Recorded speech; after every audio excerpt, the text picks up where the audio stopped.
અયોધ્યામાં ભવ્ય રામ મંદિરના પ્રથમ તબક્કાનું કામ લગભગ પૂર્ણ થઈ ગયું છે। 22 જાન્યુઆરીએ ભગવાન રામલલ્લાના જીવનનો અભિષેક થશે। ત્યારબાદ તમામ રામ ભક્તોને તેમના ઈષ્ટદેવના દર્શન માટે મંદિરમાં આવી શકાશે। અયોધ્યામાં બની રહેલા શ્રી રામ જન્મભૂમિ મંદિરની ઘણી વિશેષતાઓ આ માહિતી શ્રી રામ જન્મભૂમિ ટ્રસ્ટ દ્વારા આપવામાં આવી છે। ટ્રસ્ટના જણાવ્યા અનુસાર રામ મંદિર પરંપરાગત રીતે શહેરી શૈલીમાં બનાવવામાં આવી રહ્યું છે।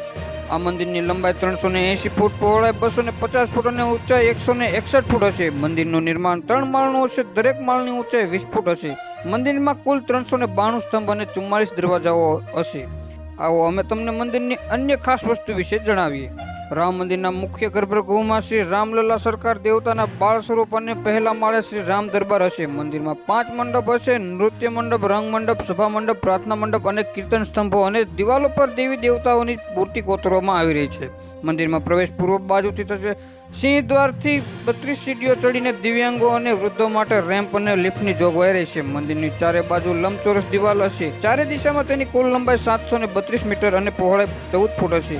પાર્કના ચારે ખૂણા પર સૂર્ય ભગવાનમાં, ભગવતી, ગણપતિ અને ભગવાન શિવને સમર્પિત 4 મંદિરો બનાવવામાં આવશે। ઉત્તરમાં અન્નપૂર્ણા મંદિર અને દક્ષિણ હાથ ઉપર હનુમાનજીનું મંદિર હશે। મંદિર પાસે પ્રાચીન કાળના સીતાકુંભ હાજર રહેશે।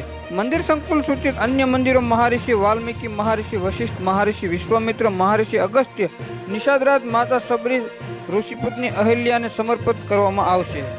અપડેટ મેળવવા માટે અમારી ચેનલને લાઇક કરો, સબસ્ક્રાઇબ કરો અને બાજુનું આપેલ બેલ આઇકન પ્રેસ કરો, જેથી કરીને અમારા હરેક વિડીયોની નોટિફિકેશન તમને મળતી રહે।